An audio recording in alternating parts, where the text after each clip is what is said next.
ठीक। अगला क्वेश्चन है ग्लूकोज में कार्बन के कितने परमाणु होते हैं? तो इसमें 6 होते हैं।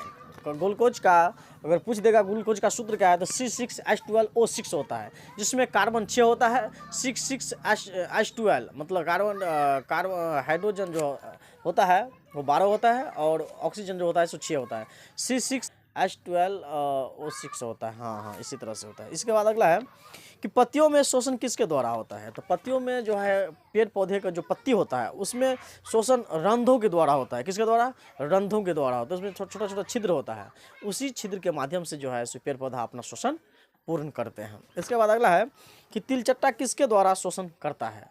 तो तिलचट्टा जो है सो ट्रेकिया के द्वारा करते हैं। किसके द्वारा? इसमें एक ट्रेकिया आता है अंग, उसी के माध्यम से वो अपना शोषण पूरा करता है। पौधों में जल पहुंचाने का काम कौन करता है? तो पौधों में जल पहुंचाने का काम जो करता है वो जाइलम होता है जी। पौधा जो खाना बनाता है वो प्रकाश संश्लेषण के माध्यम से करते हैं। प्रकाश संश्लेषण जो है सो प्रकाश संश्लेषण में 4 से 5 चीज़ अब मतलब जो है सो बहुत इम्पोर्टेंट होता है, जैसे सूर्य का प्रकाश, पर्णहरित यानी हरा पत्ता, कार्बन डाइऑक्साइड और जल।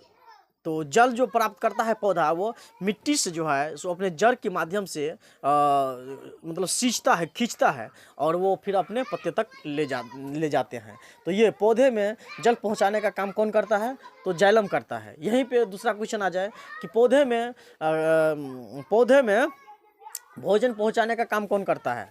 तो ये फ्लोएम होगा। जब खाना बनता है प्रकाश संश्लेषण के माध्यम से तब जो है सो वो इकट्ठा रहते हैं, तो वो वही इकट्ठा भोजन को जो हर पत्ते तक पहुंचाता है वो होता है फ्लोएम। क्या होता है? तो पौधों में भोजन पहुंचाने का काम कौन करता है? तो फ्लोएम होते हैं, लेकिन जल पहुंचाने का काम जाइलम होते हैं। इसी प्रकार अगला है कि रक्त क्या है? तो रक्त एक तरल संयोजी ऊतक है। क्या है? संयोजी ऊतक है, ये तरल है।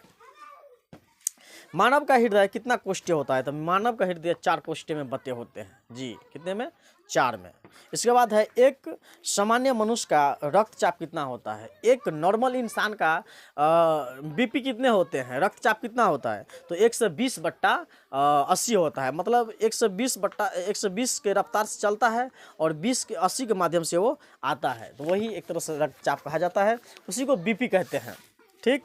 अगला है कि रक्त किसके कारण लाल होता है? तो रक्त जो होता है आपको हीमोग्लोबिन के वजह से लाल होते हैं जी।